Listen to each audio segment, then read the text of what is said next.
नमस्कार, स्वागत है आप सभी का। आप देख रहे हैं केएस न्यूज इंडिया। आइए नजर डालते हैं आज की खबरों पर। जनपद में कोरोना ने फिर बनाया नया कीर्तिमान। 168 नए लोगों को शिकार बनाने के साथ ही जनपद में कुल संक्रमितों का आंकड़ा पहुंचा 745 पर। शनिवार को मुजफ्फरनगर की भोपा पुलिस ने क्षेत्र में चल रही एक अवैध शस्त्र फैक्ट्री का भांडाफोड़ करते हुए मौके से बरामद किए भारी मात्रा में बने व अधबने शस्त्र। शनिवार को मुजफ्फरनगर के सनातन धर्म महाविद्यालय में पीठासीन अधिकारी को दिया गया चुनाव संबंधित कार्यों का प्रशिक्षण। शुक्रवार की देर रात मुजफ्फरनगर के खालापार क्षेत्र में रखे विद्युत ट्रांसफार्मरों में आग लगने से एक कार हुई जलकर स्वाहा। अग्निकांड से इमामबाड़े की इमारत को भी पहुंचा नुकसान। मुजफ्फरनगर के चरसावल मोड़ स्थित शनिधाम मंदिर में धूमधाम से मनाया गया मंदिर का 20वां वार्षिकोत्सव। शनिवार को नई मंडी क्षेत्र के वैदिक पुत्री कन्या इंटर कॉलेज में चोरी चोरा कांड शताब्दी वर्ष के अंतर्गत आयोजित कार्यक्रम के तहत किया गया चित्रकला प्रतियोगिता का आयोजन।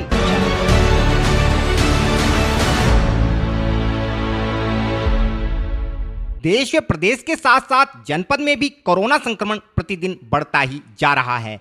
हालांकि केंद्र व राज्य सरकार संक्रमण की रोकथाम के लिए सभी संभव प्रयास करने के अलावा लोगों से भी मास्क व सोशल डिस्टेंसिंग का पालन करने की अपील कर रहे हैं।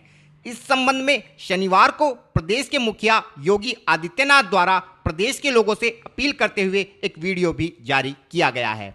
वैश्विक महामारी कोरोना के खिलाफ देश की लड़ाई को आगे बढ़ाने के लिए उत्तर प्रदेश सरकार प्रभावी कदम उठा रही है। इसके लिए कॉन्टैक्ट ट्रेसिंग, टेस्टिंग तथा सर्वेलेंस की कार्रवाई की जा रही है। साथ ही संक्रमित लोगों को उचित उपचार की व्यवस्था भी सुनिश्चित की जा रही है। कोरोना को नियंत्रित करने के लिए इसके संक्रमण की चेन को तोड़ना आवश्यक है। इसके लिए सभी सम्मिलित प्रयास, जागरूकता और सावधानी अत्यंत आवश्यक है। कोरोना महामारी को नियंत्रित करने में टीकाकरण की महत्वपूर्ण भूमिका है।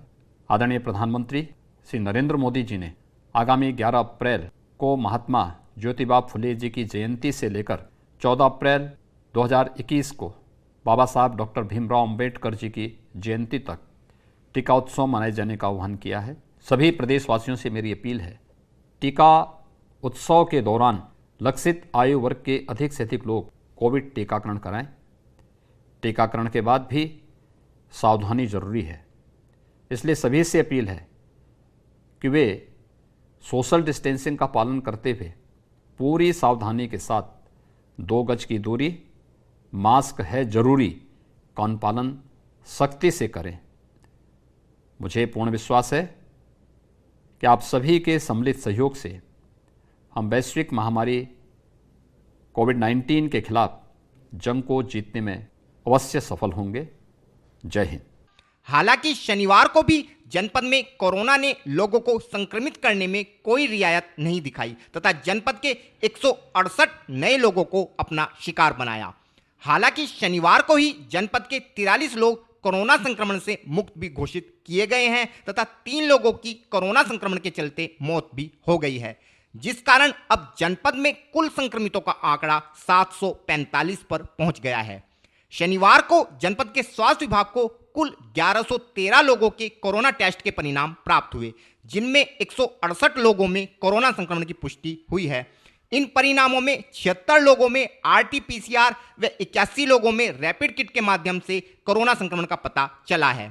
इसके अलावा प्राइवेट लैब से प्राप्त परिणाम में 11 लोगों में कोरोना संक्रमण की पुष्टि हुई है। इन 168 संक्रमितों में Nai Mandi 8, Gandhi colony 7, Rampuri 5, Bagh Keshodas 4, Agrasen Vihar 2, Janakpuri 1, Bachan Singh colony 2, Kambalwala Bagh 3, south civil line 2, Kevalpuri 1, Laddawala 2, Ramlila Tila 2, Sai धाम 1, करीमनगर 1, उत्तरी सिविल लाइन 3, चुंगी नंबर 2 1, प्रेमपुरी 3, किरण सिटी 1, मल्लूपुरा 3, गौशाला 2, जिला जेल 1, आर्यापुरी 1, रामबाग 1, गाजावाली 3, मिनोचा अस्पताल 3, state bank colony 1, Subhash Nagar 2, आवास विकास 3, Moti Mahal 1, Saket 1, A to Z colony 3, Sarwat 1, सुमन विहार 4, केंद्रीय विद्यालय कैंपस 2, गंगारामपुरा 1, रामपुरम 3, गायत्री मंदिर शामली रोड 1, किरण होम 1, मिमलाना रोड 1, आदर्श कॉलोनी 1, पश्चिमी गौशाला 1, पुरुषार्थी कॉलोनी 1, अवध विहार 1, आनंदपुरी 1, सुरेंद्र नगर 3, द्वारकापुरी 2, महालक्ष्मी इनक्लेव 1, कृष्णापुरी 3, अंबा विहार 1, डोमेस्टिक ट्रैवलर 6, अंकित विहार 3, पूरा 1, खामपुर 1, गांधीनगर 1, खांजापुर 2, तेजलहेड़ा 1, रेता नगला 1, छपार 1, कुतुबपुर 2, कछोली 1, हुसैनपुर बुढ़ाना 2, सफ़ीपुर पट्टी 1, खेड़ा मस्तान 1, बुढ़ाना 1, चंदेड़ी 1, सांझक 1, नसीरपुर 1, गुज्जरहेड़ी 3, निर्माणी 1, सीकरी 1, इसोपुर 1, घासीपुरा 2, मंसूरपुर शुगर मिल 3, शेखपुरा 1, सर्राफान खतौली 1, सैनीनगर 2, जैन नगर 1, गंगधाड़ी 1, दूधाहेड़ी 1, मंसूरपुर 1, नायडू खतौली 1, अवाल 1, सिखेड़ा 1, कवाल जेल 7, चितौड़ा 3, शाहपुर 1 तथा गोयला से एक व्यक्ति में कोरोना संक्रमण की पुष्टि हुई है।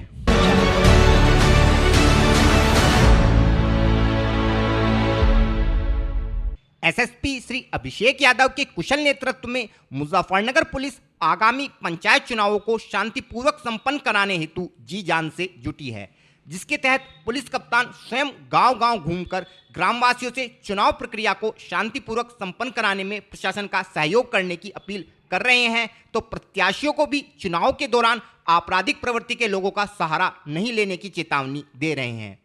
इसके अलावा मुजफ्फरनगर पुलिस ने जनपद में अवैध शस्त्रों का निर्माण करने वाले लोगों के विरुद्ध भी एक अभियान चलाया हुआ है।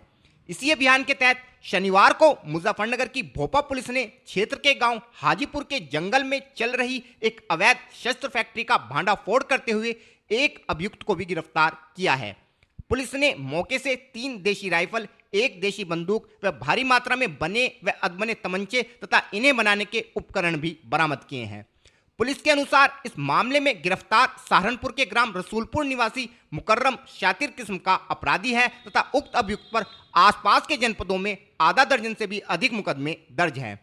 इस संबंध में और अधिक जानकारी देते हुए एसपी देहात श्री अतुल कुमार श्रीवास्तव ने बताया। देखिए, विगत कुछ दिनों से ये सूचना प्राप्त हो रही थी कि भोपा के आसपास जंगलों में शस्त्र बनाए जा रहे हैं। इस पर प्रभावी कार्रवाई करते हुए सीओ भोपा के नेतृत्व में इंस्पेक्टर भोपा और उनकी टीम ने आज 5 राइफलें और करीब 23 तमंचे बरामद किए हैं और इसके साथ साथ कुछ अधबने तमंचे और शस्त्र बनाने की पूरी फैक्ट्री पकड़ी गई है।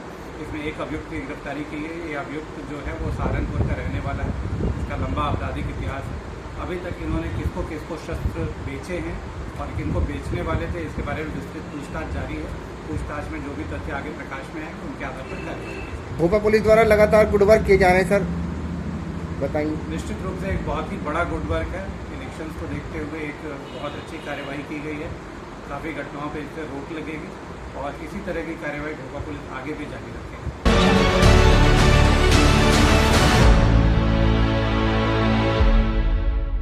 शनिवार को मुजफ्फरनगर के भोपा रोड स्थित सनातन धर्म महाविद्यालय में आगामी पंचायत चुनावों के मद्देनजर प्रथम, द्वितीय एवं तृतीय स्तर के पीठासीन अधिकारियों को चुनाव प्रक्रिया संबंधित कार्यों की जानकारी देने हेतु प्रशिक्षण कार्यक्रम का आयोजन किया गया। यह प्रशिक्षण कार्यक्रम 3 दिन तक आयोजित किया जाएगा, जिसमें 3 पालियों में पीठासीन अधिकारियों को चुनाव संबंधित कार्यों का प्रशिक्षण दिया जाएगा। इस कार्यक्रम में जिलाधिकारी श्रीमती सेल्वा कुमारी जे के अलावा मुख्य विकास अधिकारी श्री आलोक यादव व दोनों अपर जिलाधिकारियों ने भी शिरकत की तथा प्रशिक्षण पाने वाले पीठासीन अधिकारियों को चुनाव प्रक्रिया की बारीकियों से अवगत कराया। पहला तो मास्क सभी लोगों को कह रहे हैं, काइंडली कर लीजिएगा मास्क। पहला तो मास्क, बाकी तो इलेक्शन कई लोगों ने कर भी चुके हो। 901 ठीक है, तो आपका 499 आएगा, उसमें 1 जोड़ देंगे तो आपके कितने हो गए? 500। ये आपके 500 हो गए। अब यहाँ पे प्रयोग में लगाए गए मतपत्रों की संख्या।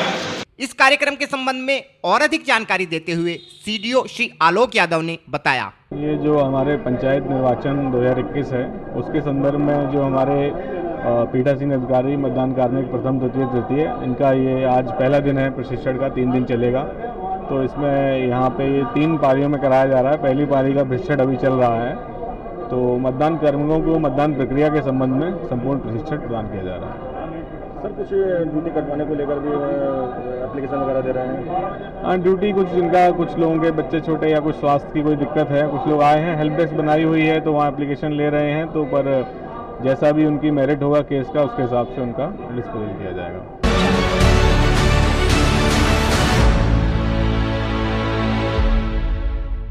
शुक्रवार की देर रात मुजफ्फरनगर नगर कोतवाली क्षेत्र के खालापार में टंकी चौराहे के निकट रखे विद्युत ट्रांसफार्मरों में भीषण आग लगने से क्षेत्र में अफरा तफरी का माहौल उत्पन्न हो गया।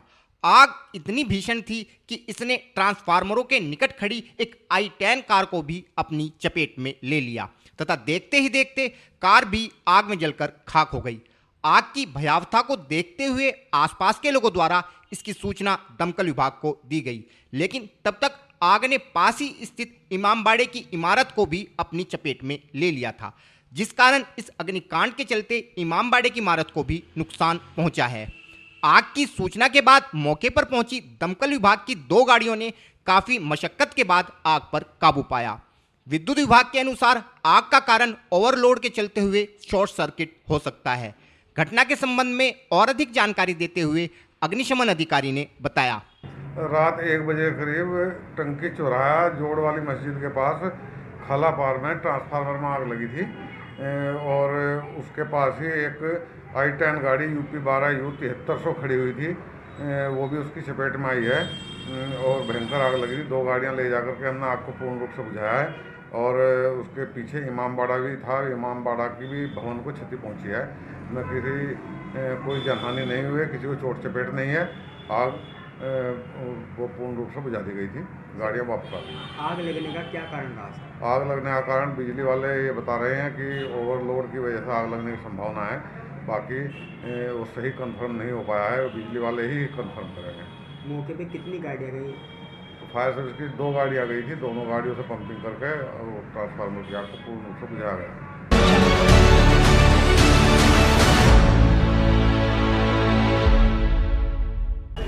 वक्त हो चला है KS न्यूज इंडिया में एक छोटे से ब्रेक का।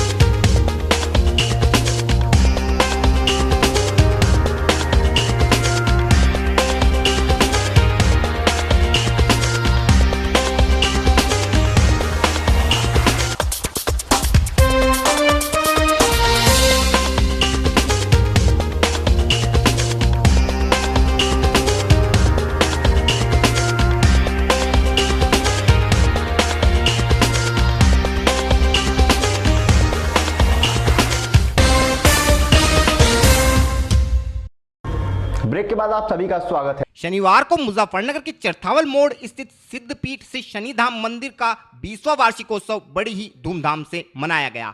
हालांकि कोरोना महामारी के चलते पिछले वर्ष की भांति इस वर्ष भी वार्षिकोत्सव के अवसर पर मेले आदि का आयोजन नहीं किया गया है तथा श्रद्धालुओं व मंदिर कमेटी के पदाधिकारियों ने मंदिर परिसर में ही सूक्ष्म रूप से कार्यक्रम का आयोजन कर शनिदेव की आराधना की। इस अवसर पर मंदिर परिसर में प्रातः 11 बजे श्रद्धालुओं ने शनिदेव का पंचामृत अभिषेक किया, जिसके बाद शनिदेव की महाआरती का आयोजन किया गया तथा श्रद्धालुओं ने भक्ति व श्रद्धा के साथ शनिदेव की आराधना की। इसके पश्चात मंदिर परिसर में तैयार किए गए 56 प्रकार के पकवानों का भोग भगवान शनिदेव को लगाया गया तथा उपस्थित श्रद्धालुओं ने भंडारे का प्रसाद लेकर धर्म लाभ कमाया। रविवार को भी अमावस्या के अवसर पर मंदिर परिसर में नवग्रह पूजन का आयोजन किया जाएगा। इस संबंध में और अधिक जानकारी देते हुए मंदिर समिति के पदाधिकारी श्री नरेंद्र पवार ने बताया, मुजफ्फरनगर चरथावल मोड़ स्थित शनिधाम मंदिर पर 20वां वार्षिकोत्सव स्थापना दिवस बड़े धूमधाम से मनाया जा रहा है। पिछले साल वैश्विक महामारी कोविड-19 को दृष्टिगत मेले का जो आयोजन 8 दिन तक 1 हफ्ते तक चलने वाला था वो कैंसिल कर दिया गया था। इस बार भी इस साल भी कोविड-19 को दृष्टिगत रखते हुए प्रशासन के सहयोग हेतु, आम जनता के सहयोग हेतु बड़ा जो आयोजन मेले का था वो रद्द कर दिया गया है। मंदिर कमेटी ने निर्णय लिया है कि सूक्ष्म रूप से वार्षिकोत्सव का कार्यक्रम मंदिर प्रांगण में ही किया जाएगा, जिसके दृष्टिगत आज शनिवार के दिन भगवान शनिदेव का पंचामृत अभिषेक 11 बजे प्रारंभ हुआ। तत्पश्चात महाआरती का आयोजन हुआ। उसके उपरांत 56 भोग का प्रसाद का भोग भगवान शनिदेव को लगाया गया। उसके पश्चात भंडारे का आयोजन किया जाएगा और कल रविवार को मावस के उपलक्ष्य में भी भगवान शनिदेव की पूजा में नवग्रह वेदी पूजन का कार्यक्रम होगा। 10 बजे सुबह, 11 बजे महाआरती का आयोजन होगा और 12 बजे कल भी मंदिर प्रांगण में भंडारा होगा। सभी कार्यक्रम कोविड-19 वैश्विक महामारी के दृष्टिगत, जैसा कि प्रशासन ने आज हमारे जनपद में रात्रि नाइट कर्फ्यू भी लगा दिया गया है और ये बीमारी अब पैर पसार रही है, इसी को देखते हुए मंदिर कमेटी ने ये सूक्ष्म कार्यक्रम का निर्णय लिया है। और हम आपके चैनल के माध्यम से आम जनपद वासियों को, जनता को, श्रद्धालुओं से निवेदन और प्रार्थना करते हैं कि सभी सोशल डिस्टेंसिंग का पालन करते हुए मास्क का उपयोग करें, सैनिटाइजर का उपयोग करें।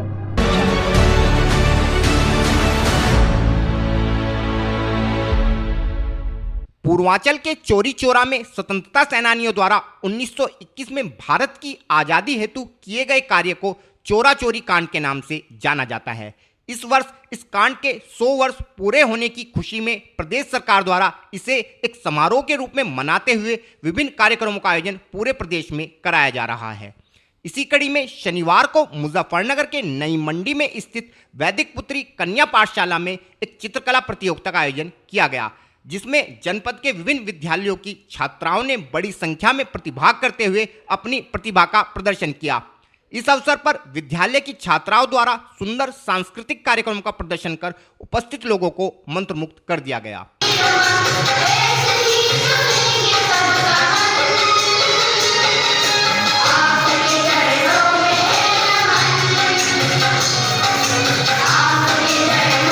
इस प्रतियोगिता में प्रथम, द्वितीय व तृतीय स्थान प्राप्त करने वाली छात्राओं को ट्रॉफी प्रदान करने के अलावा 5 सांत्वना पुरस्कारों का भी वितरण किया गया।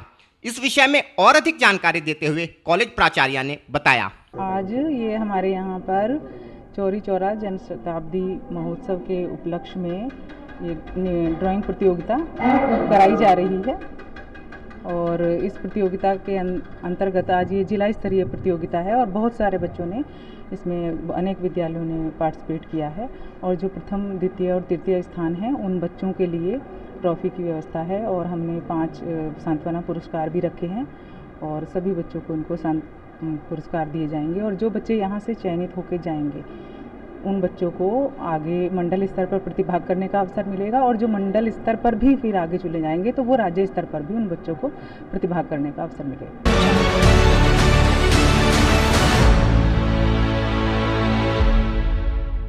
आज के बुलेटिन में इतना ही। कल फिर होंगे हाजिर कुछ नई और ताज़ा खबरों के साथ। देखते रहिए केएस न्यूज़ इंडिया।